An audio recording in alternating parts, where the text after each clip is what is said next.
Good morning guys uli. Good morning kabayan. September 11, 7:36 in the morning. Yan. Kaya na lang nag-usap tayo sa pagluto ko ng almusal, sa paghahanda ko ngayon. Muli akong bababa sa baba. Kasi 8 o'clock ang pasok ko at muli akong susunduin ng kasama ko.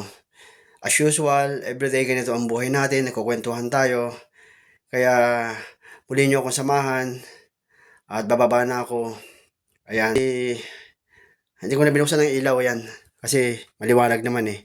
Kunin ko yung green tea ko, hindi pa tapos. Kasi usually mga guys, ewan ko lang kung may mga Pilipino rin na anong tawag dito, nakagaya ko. Ako saan. Yung yung kape minsan, di ba? Yung kape o tsaa, gatas o ano man. Ako napapalamig ko yung yung green tea ko eh. Yan. Gali ko na, matagal na. Matagal na, almost 20 years ganito eh. Na mula nung nagsama kami ng misis ko. Yan. Kape ko, lagi kong minsan na naiiwan, pinapalamig ko siya. Ayan. Kaya, dito tayo uli. Buksan natin ulit yung labas. Silipin natin yung lamig, yung klima ngayon. At saka yung, maaliwalas ba ngayon? Ito guys. Maganda ang araw ngayon, maganda ang liwanag ngayon dito sa labas. Dito ako sa likuran ng bahay. Ayan. Bawat kasi mga bahay dito, may kanya-kanyang bakod. Yan. Ayan, ito yung kabilang bahay. Tapos ito yung kabilang bahay doon. Dito ako sa labas. Sarap ng hangin guys, yung lamig, ang sarap. Pero hindi ako naka-long sleeve ngayon. Nasasanay na rin kasi ako eh. Nakadoble ako lagi pag pumapasok. Nakadouble ako. Ayan. Pasok na tayo. Dito sa loob ng bahay. Muli tayong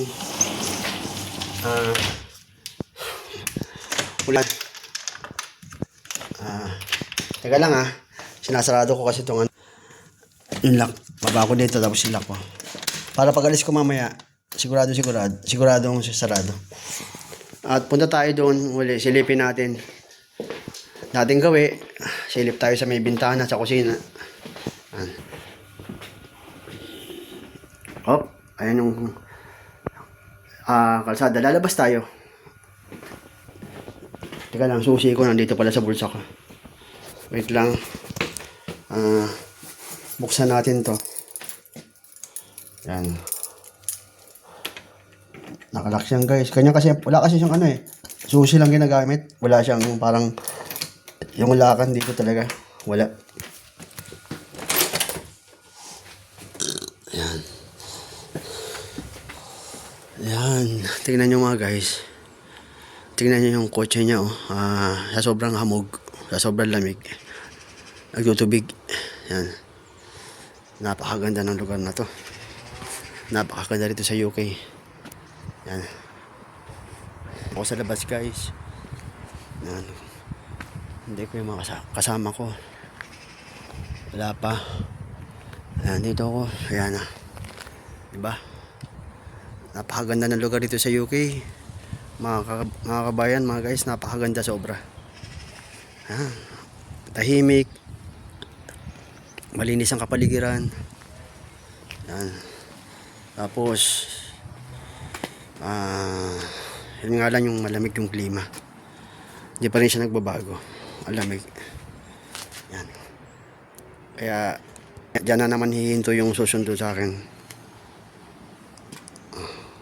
Pasok tayo uli guys. Ganito lang naman yung natin, araw-araw.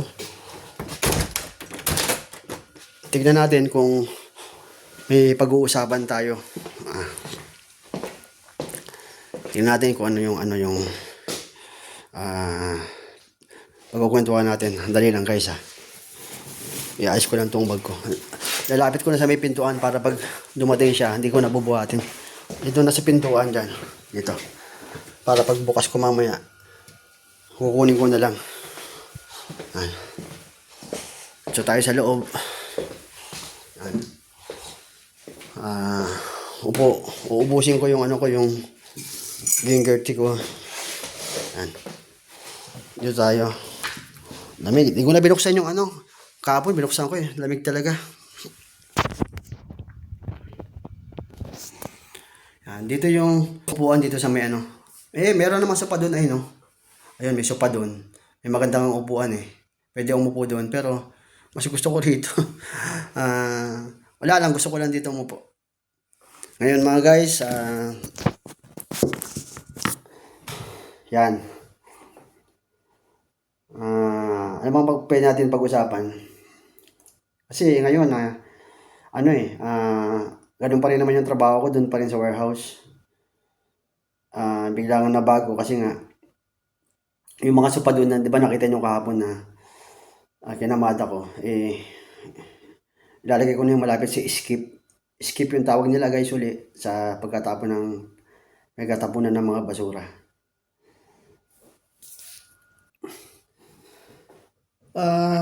Medyo may iba tayo ng topic guys. Medyo may iba tayo ng usapan. Punta tayo dyan sa Pilipinas. Punta tayo kasi ngayon, di ba, high technology na kahit saan panig ka ng mundo, mapapanood mo yung mga nangyayari sa iba't ibang dako ng bansa. Makikita natin kung ano nangyayari, nagkakagulo, di ba? Diyan sa Pilipinas, kumusta na ba dyan? Kasi pag uwi ko rin, nanonood din naman ako ng mga balita, lalo na sa YouTube, yung mga nagbablog dyan, maging sa TV news, yan, nakikita natin. Nakakalungkot lang isipin mga guys, kasi tutusin, napakaraming pera natin dyan sa bansang Pilipinas. Hindi na uubos ang pera dyan. Kaso, ganun talaga, siguro, hindi na mawawala yung korupsyon. Bali guys, di ako magbabanggit ng politiko kasi delikado yan. Pag-usapan lang natin yung buhay ng mga Pilipino, kung ano ba dapat gawin ng gobyerno natin para sa atin, para sa kapakanan ng mga mamamayan. Imagine niyo guys dito sa UK pagdating sa kalusugan, ibig ko sabihin pagdating sa healthcare, doon nila binibigyan ng importansya o ng pagpapahalaga ang mga tao rito sa UK. Yung pag-aaral, napakaganda para sa mga kabataan. Dapat ganun yung government natin, no? Hindi nangyari, malabo na yan. Kasi dito nga sa UK, sabi ko nga sa inyo, pag dito ka pumunta, kasama mo yung maliit mong anak, tapos kung dito ka na nag-asawa at dito na nanganak yung misis mo, automatic yun mga kabayan na dalhin mo lang sa school, enroll mo lang at tatanggapin yan. Sila nang bahala hanggang sa makatapos ng college. Pag ang gobyerno magpapaaral. Ganun dapat sa sa Pilipinas, 'di ba? Pero ibang nangyayari. Pati rin yung pamumuhay ng tao rito, gaya ng mga matatanda, binibigyan nila ng pagpapahalaga, 'di ba? Sabi ko nga sa inyo sa care homes, inaalagaan nila yung mga matatanda na hawak nila yung mga may mental problems, yung mga iniiwanan ng mga anak pero dinadalaw ng mga anak. Tapos kung gusto naman nila para maalagaan ng kanilang family na matatanda na mga magulang nila o lolo nila, dinadala nila sa care homes nga. At ganoon naman talaga. Kasi nga meron ganoon ang batas nila rito. Sinusuportahan nila yung mga kababayan nila. Hindi lang naman kababayan nila, kapag citizen ka na rito, kasama ka na rin syempre. Inaalagaan nila. Tapos yung nila, yung ekonomiya nila, hangga't maaari, pinoprotektahan din nila yung mga pangailangan ng taong bayan nila. Yun nga yung tungkol nga sa sa Pilipinas. Pasensya na, napunta tayo dyan sa Pilipinas. Kasi lumalala na ata yung nangyayari dyan sa bansa natin, lalo na sa gobyerno. Di ba pinag-usapan nila yung flood control? Grabe. Nakita nyo guys, di ba, yung usap-usapan dyan sa Senado, sa Kongreso. Hindi ako magbabanggit ng pangalan kasi hindi ako gaya ng mga ibang vloggers na politiko. Yung mga ibang vloggers na talagang taasan nilang binabanggit kung sino-sino. Hindi ako magbabanggit. Ang pinag-uusapan lang natin, yung buhay natin dyan. Paano na ang buhay ng mga Pilipino. Ang daming perang nawawala. Tapos binubulsa lang nila, di ba? Nilalagay nila sa bulsa nila tapos sila nagpapakasarap. Imbes na tulungan nila yung mga hirap. Ano bang sasabihin nila wala rin yan, ganun din yan yung mga nagbubulsa ng pera, mabuti pa, perahin na lang natin, ganun din naman ang nangyayari. Pero maling pananaw yun maling isipan yun Dapat, Pilipino tayo parehas, may government tayo, di ba? Yung perang sobra talaga sa gobyerno, pwede sila magpatayo ng bahay, talaga ibigay nila yung bahay sa mga mahihirap. Yung ganun talaga, hindi yung magpapagawa sila ng bahay tapos nakatiwangwang lang. I-award nila. Malalaman naman nila marami naman mga mahirap, marami nga diyan mga Pilipino na natutulog nila sa kalsada, di ba? Lalo na yung mga Pilipinong nasa landas sa probinsya, na wala ng bahay. Dapat yun ang tinutulungan ng gobyerno. Talagang i-award nila, ibigay nila ng personal. Kasi parang iniisip kasi nila, bibigay ba nila to? Yung ba yung taong dapat nilang tulungan? Hindi ganun Madali naman malaman yun yung mga Pilipino na yun na talagang walang-wala Kaysa yung mga Pilipino gumawa ng masama, di ba, magnakaw, pumatay, mang-hold up. Kita mo, marami na rin mga Pilipino dahil sa nangyayari sa government, marami na Pilipino nagbablog. Dati, ilan lang, di ba? Pero napakarami na nila. Kumukonekta sila sa media. Tapos, sila rin yung mga nagbablogger na magkakakilala rin yun.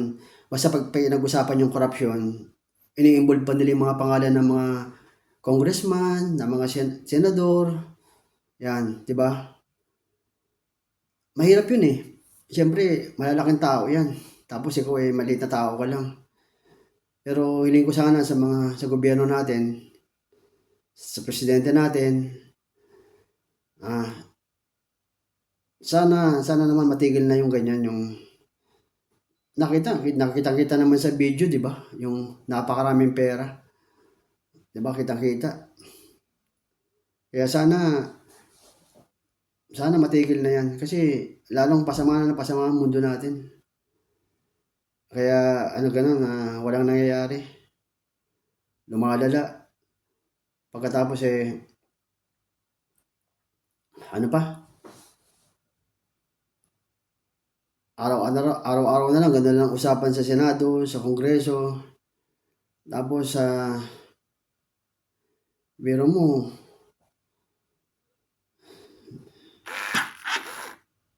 nagagawa nila yun na tiisin ng taong bayan, di ba? Marami ng mga presidente dumaan. Kaya wala, ganun pa rin ang bansang Pilipinas. Lalong lumala. Tapos, di ba yung sa flood control? Dahil marami na rin na mga punong napuputol, mga illegal logging dyan sa atin, marami, minahan. Kaya pag umulan, talagang babaha talaga dyan. Lalo na sa probinsya. Baka nga isang araw yung ilang parte ng Pilipinas, yung lugar dyan nasa vlog yun ng mga vlogger Sabi daw nila after 50 years or 30 years, 30 years to 50 years, mabubura daw sa mapa. Bunga yan ng pagsira ng tao sa kalikasan. Kasi sabi nga nila, di ba, may kasabihan at totoo naman talaga yung kasabihan. The money is the root of evil. Yan, nagdudulot ng kasamaan yan. Kapag yung pera na yan, hindi mo ginamit sa tama, wala. Nakakagawa ka ng masama. Tapos, magiging mayabang ka. Magiging mapagmatas ka kasi marami kang pera Diba? Iisipin mo kayang mong bayaran ng tao lalo na 'pag nagkaroon ka ng kaso, kuha ka lang ng magaling na abogado. Yan, ganyan ang nangyayari diyan sa Pilipinas. Nakakalungkot mga kabayan, mga guys, nakakalungkot kasi, ah, kung araw-araw kayo manonood, panoorin niyo yung ano, yung nangyayari diyan sa Pilipinas, 'di ba? Kung araw-araw kayo manonood, nakikita niyo yung nangyayari diyan sa balita, miski sa aktuwal, sa lansangan, 'di ba? Crowded na ang ano, ang diyan sa siyudad crowded na kasi yung mga tao sa probinsya nagluluwasan na kasi hirap ng buhay nila ron. Kaya nakikipagsapalaran sila diyan sa Maynila para mabuhay. Kaya gano'n mga guys,